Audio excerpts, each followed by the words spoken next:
les lectambules, bienvenue ou re-bienvenue dans mon monde de livres et de carnets. Aujourd'hui on se retrouve pour le Bujoli de la nouvelle année 2025 et de janvier. Je vais effectivement finir l'année avec ces deux carnets et le carnet vie que j'ai utilisé le premier semestre. Donc ça a été une année assez riche et assez diversifiée avec les princesses Disney. Et je suis quand même plutôt contente du rendu des différents carnets. Moi je les ai remplis jusqu'au bout, ou presque. Et là, pour cette nouvelle année, je suis partie sur un thème plus neutre pour la nouvelle année 2025, et vous verrez le thème de janvier. J'ai tout préparé déjà, donc ce sera plus un flip-flow pour vous montrer ce que j'ai fait et comment je vais les utiliser. Donc j'ai pris un nouveau carnet, le carnet Muguet de la collection Printemps de la boutique de Margot, qui est vert avec un fer à chaud en forme de muguet justement. Donc, première page, on commence. Alors, j'ai pas écrit quelque chose encore là, mais je vais peut-être écrire mon mot de l'année. J'hésite encore sur le choix du mot. Il y a une partie de moi qui a envie de partir sur de l'aventure, trouver de l'aventure au quotidien et voir chaque vie comme une aventure, mais aussi un mot plus apaisant comme sérénité, douceur. Donc, je suis un peu partagée, donc le temps que je me décide, j'ai laissé cette page vide pour l'instant. En revanche, j'ai déjà mis sur le côté un petit volet qui peut se déplier comme ça. Donc 30 au fait avant 30 ans. Donc je vais avoir 30 ans le 1er août. Donc d'ici là, j'aimerais bien accomplir 30 choses, donc 30 petits buts, des choses plutôt réconfortantes, ou alors des petits défis. Donc j'ai mis une petite décoration de Ikigai Papil, Late Summer, vu qu'effectivement, quand on sera en été, ce sera le moment où j'aurai normalement réalisé tout ça. Donc comme ça, je pourrai les voir tout au long du carnet, je l'aurai juste à déplier et je verrai mes 30 objectifs d'ici mes 30 ans. J'ai replié la première page parce qu'elle est toujours trop collée, et avec du washi tape, j'ai collé et j'ai mis avec ce glue tape, j'ai collé sur le côté. Ça permet de faire des poches, donc comme ça m'a permis de faire un grid spacing guide, donc qui permet de voir les différentes lignes et les colonnes également dans l'autre sens. Donc c'est toujours pratique de faire ça pour avoir des repères quand on fait des différents thèmes et les répétitions sur la page. Premier vrai spread, donc avec le before and after, then and now, enfin ça a différents noms. Donc voilà, j'ai mis juste 1er janvier et 30 juin, donc au début et fin de carnet.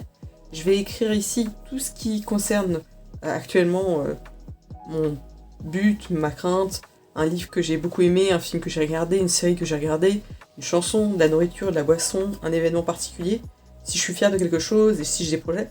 Et on verra à la fin de ce carnet, donc qui va durer sûrement 6 mois, ce que j'aurai, est-ce qu'il y a des choses nouvelles, etc. Comparer un petit peu avant-après, ça permet de marquer de souvenirs et en même temps c'est assez amusant à faire.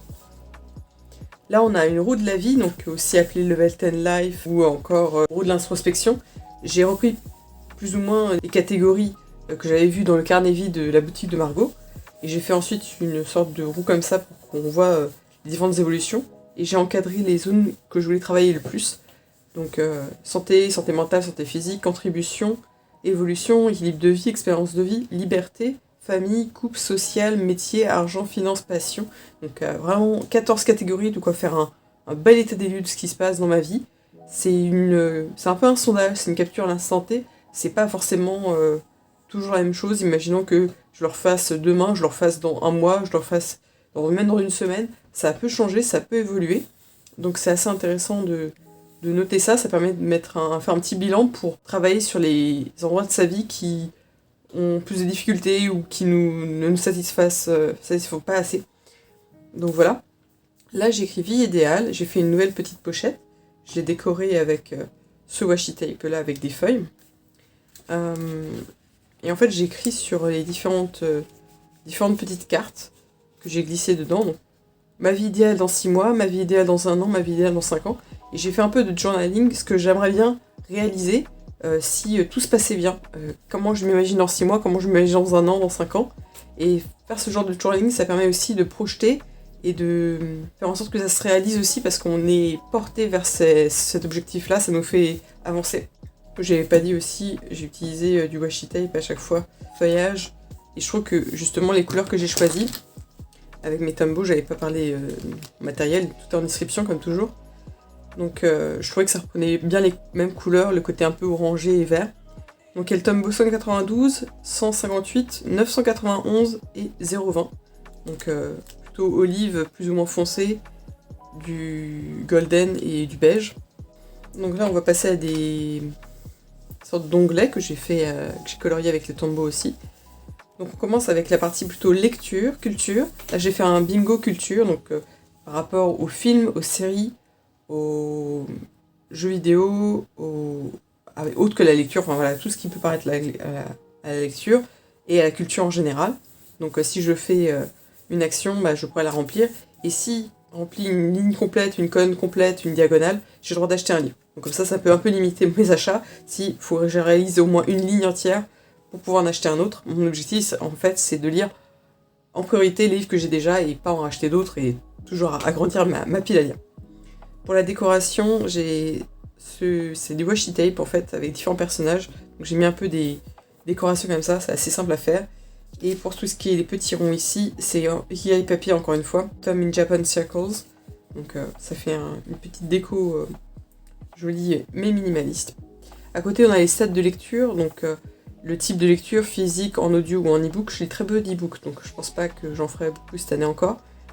Si ça m'appartient. Ensuite, c'est de la fantasy, de la science-fiction, de la romance, de l'historique, du thriller policier, du contemporain, de la non-fiction ou de la BD. Et ensuite, le total. Donc là, je pourrais marquer les différents mois, les 6 mois qui arrivent, combien j'en ai consommé, de quel type. Et après, je pourrais faire un total de ces 6 mois. Donc ça me permettra de suivre un peu ce que je lis, qu'est-ce que je lis exactement. Est-ce que je me suis un peu challengée en lisant des choses que je n'ai pas l'habitude de lire, ou alors je suis restée sur ma zone de confort, ce qui est pas un mal en soi en fait, mais que j'en prenne conscience. Et là, un simple petit tracker des différents mois par jour, donc les jours où j'ai lu. Donc je ferai une petite coche à chaque fois que j'ai lu ce jour-là. Donc j'espère faire des coches partout en fait, comme ça veut dire que j'ai vraiment lu tous les jours. Alors ici, on a une page encore un peu vide. C'est là où je mettrai tous mes livres lus. Donc j'essaierai de mettre le nom du livre, l'auteur et la note que je leur ai donnée avec ma notation pliage qui est inspirée du Copal de Bookpost. Donc j'en ai déjà parlé dans une vidéo, je vous renvoie à cette vidéo-là, si vous ne l'avez pas déjà vue. Et j'ai mis également une page un peu libre avec les sagas en cours, donc les sagas que j'aimerais bien finir. Donc tout ce qui est roman et derrière tout ce qui est manga. Si j'ai mis un petit point, c'est que je l'ai à la maison, mais je ne l'ai pas encore lu. Donc je les ai frérés, par exemple, il manque que le dernier tome, mais j'ai pas lu tous les tomes, j'ai lu que jusqu'au 8. Et ainsi de suite, donc savoir qu'est-ce que je dois acheter et qu'est-ce que je dois déjà lire. Donc j'en ai quand même pas mal que j'ai en ma possession et qu'il faut que je lise. Donc Magic il me manque plus qu'un tome. J'ai vraiment beaucoup aimé les 2 premiers, donc je pense que la suite va vraiment me plaire. Hunger Games, c'est le préquel dont je pense en 4e tome. Voilà, Absolu aussi, que j'aimerais commencer par ça la nouvelle année, permettre de traquer mes sagas. Ensuite ici, j'ai mis un papier que je pourrais bouger au milieu de l'année, parce que là, vous avez vu, j'ai rempli de janvier à décembre. Je noterai chaque mois le livre qui m'a marqué, le livre que j'ai préféré, et ensuite après je les affronterai les uns avec les autres pour décider du top de mes lectures, et on verra en fin d'année quelles sont mes meilleures lectures et quelle est la meilleure lecture de l'année. Là ce sera pour mes films vus, donc une page devrait suffire parce que je regarde moins de films que je lis de livres quand même. Là on a Maison Propre, donc assez simplement c'est un tracker de différentes actions que je veux faire toutes les semaines ou tous les mois pour faire du nettoyage. En soi, je le fais, mais c'est pour m'imposer de le faire de manière plus régulière et presque à date fixe. J'aimerais bien instaurer ça en 2025, c'est une sorte de régularité, de discipline, de pas faire les choses quand ça vient, quand je me rends compte, mais le faire par automatisme. Et là, on a un autre tracker pour mes relations, donc mes proches. Donc si j'ai communiqué par téléphone, si je suis fait une sortie avec eux, si je suis allé les voir, pour ma famille, pour mes amis.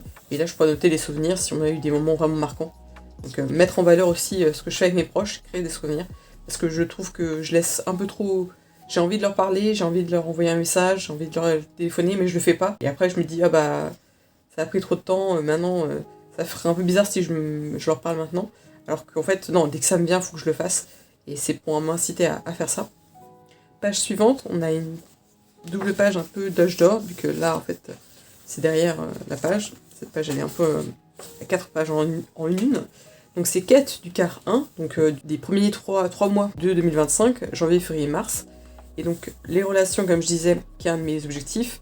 Donc j'ai utilisé la la méthode WHOOP, donc wish, le souhait, outcome, le résultat, ce que ça permet de créer, l'obstacle et le plan. Donc ça permet de créer un plan et de voir concrètement qu'est-ce que je veux, qu'est-ce que ça m'apporterait, qu'est-ce qui pourrait me bloquer et quel est le plan que je mets en place pour éviter que ça me bloque. Et ensuite l'identité que ça me crée. Donc grâce à ça, je suis une amie loyale, présente, je suis là pour mes proches. Finance, je sais gérer mon argent, voilà, je mets en valeur ça dans ma vie. Je sais gérer l'argent, je sais mettre en valeur des choses. Et on a la même chose pour le sport ici. Je suis sportive et déterminée, voilà. J'apparais comme une fille qui fait du sport et en fait d'actualiser ça, de répéter je suis cette personne, je suis une autrice créative, je suis déjà ça, ça dit à son cerveau on peut y arriver parce que tu es déjà ça. Et pas ah oui mais j'y arriverai pas, ah mais je sais pas comment m'organiser, ah mais j'ai la flemme, ah mais je sais pas, non. Je suis une autrice, donc je vais écrire, c'est logique. Et essayer d'implémenter ça dans sa vie, je suis comme ça, donc je vais faire comme ça. Et j'ai vraiment essayé de faire ça avec mes buts cette année. Donc là, j'ai essayé de diviser l'année en 4 pour que ça soit plus facile à faire. Donc 4 objectifs, ça paraît beaucoup, mais en fait, je pense que j'ai un peu limité à seulement 4 objectifs. 4 objectifs pour le premier quart. Et je me suis laissé un peu de place là pour faire une review à la fin de ces 3 mois. Donc par rapport à ces buts-là, j'ai mis un tracker de finances pour dépenser le moins possible et épargner surtout. Là, je noterai mes dépenses. Donc si je les note, je pense que je serai moins amenée à dépenser à tout va si je me rends compte de tout ce qui part de ma tirelire. Est-ce que je m'en rendrai plus facilement compte? Je pense que oui, de toutes ces dépenses. Et là, il y a un tracker pour le sport et pour l'écriture. Donc j'espère remplir un maximum, c'est-à-dire que j'aurai été très régulière. Et là, à la fin des 90 jours, on verra faire un petit journaling sur ces fins de 90 jours. Est-ce que j'ai été sportive? Est-ce que j'ai été une autrice? Est-ce que j'ai bien géré mon argent? Est-ce que j'ai bien vu mes proches? Pour mes proches, j'ai préféré faire sur 6 mois parce que c'est quelque chose que je veux vraiment faire sur le long terme. Ça, je sais que c'est un but que je vais renouveler les 3 mois après. Donc là, c'était vraiment pour la partie bijoux de l'année, donc avec différentes parties. Il y a beaucoup de choses, mais j'espère vraiment tout mettre dans un seul carnet. Comme ça, régulièrement, je pourrais... tous les jours, je regarderai ces pages-là et elles ne seront pas oubliées dans un coin. C'est pas les pages du début qu'après vous oubliez parce que vous continuez votre carnet. Je tiens vraiment à ce qu'on revienne dessus très régulièrement. Si c'est pas tous les jours, c'est au moins toutes les semaines. Comme ça, je peux maintenir à jour tous mes trackers parce que j'en ai quand même pas mal. Mais je me dis si j'implémente que tous les matins et tous les soirs, je consulte mon bijou, c'est pour ça aussi. Et vous allez voir, je vais simplifier ma version mensuelle de telle sorte que j'ai pas trop de choses à faire non plus. Mes trackers sont en fait déjà là et ils sont pas répartis plus tard. Alors, voilà le thème pour janvier. Et oui, c'est sur la comté en fait, parce que j'aimerais bien faire un thème sur le Seigneur des Anneaux, mais j'ai envie de rester très simple cette année. J'ai pas envie de partir dans des choses trop compliquées avec des personnages comme j'avais fait avec Disney. Ça m'avait beaucoup plu en soi parce que ça me permettait de découvrir et de travailler mon dessin. Mais là, j'ai vraiment envie d'aller dans le simple, dans le joli quand même, pour que j'ai envie d'y aller, mais pas trop compliqué pour pas me burn out sur tous ces trucs-là. J'ai envie de rester accessible et rester sur mon but, c'est de me réaliser et c'est l'aventure, voilà, comme je disais. Donc, dans un trou vient Hobbit, et janvier ici, on voit que j'ai utilisé une police qui est assez semblable à la police d'Ancien des Anneaux, c'est fait pour.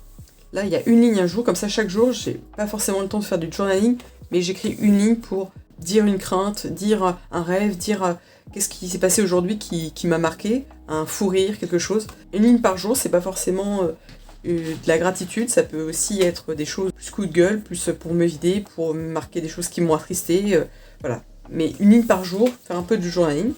Là, j'ai mis la porte, une porte qu'on pourrait voir à Hobbit Town, la ville où habitent Frodon et Bilbo.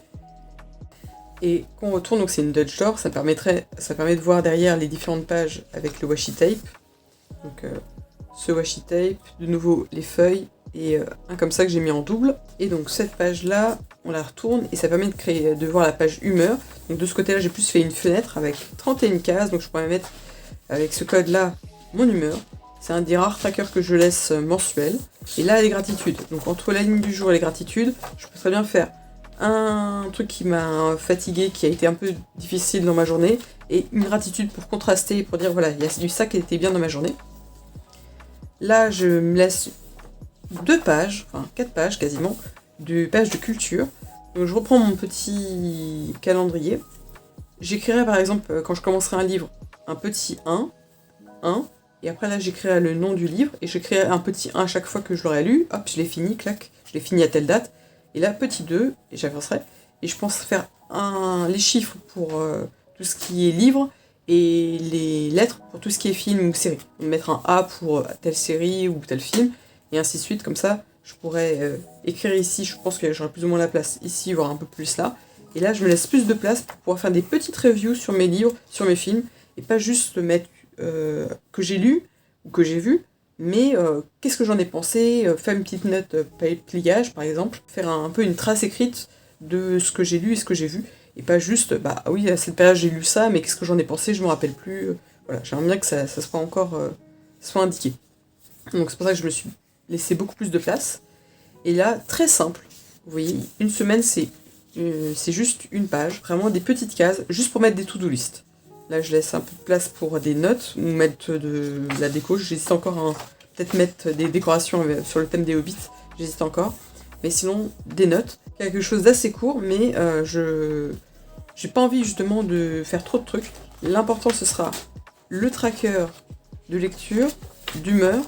Les petites journalings, ça va me prendre peut-être 5 minutes voilà, de faire tout ça. Et un peu plus, en fin de semaine, j'écrirai justement ce que je pense des bouquins si prendre un peu plus de temps. Et sinon, vraiment être dans le cours, faire une to-do list la veille, la valider en soirée, et on passe à la suite. Vraiment quelque chose de beaucoup plus simple, sans stress, avec une bonne organisation, en faisant les pages du début, et c'est tout. On verra en fin de mois, fin des 3 mois, ce que ça a donné, est-ce que je change de stratégie, mais pour l'instant, je suis plutôt enthousiaste. Et là, je me laisse aussi une page de journaling pour la fin du mois. Qu'est-ce qui a marché, qu'est-ce qui n'a pas marché, pourquoi. Rebondir sur ça et ne pas laisser les choses traîner. Ça marche pas et refaire la même chose, c'est absurde. Donc voilà, j'ai envie de viser ça pour cette nouvelle année. Dites-moi en commentaire si ça vous parle, si ça vous inspire. Donnez-moi aussi votre thème pour 2025, voire pour le mois de janvier. Je suis assez curieuse de savoir quel est votre thème de votre côté. Est-ce que vous êtes plutôt à faire un carnet de lecture, plus un bijou? Est-ce que vous faites tout en même temps? Est-ce que vous comprenez pourquoi j'ai fait ce choix-là? Et me dire ce que vous en pensez. N'hésitez pas à mettre un j'aime, à partager la vidéo si elle vous a plu. Je vous dis à très bientôt dans Monde de livres et de carnet, et n'oubliez pas, laissez votre lit.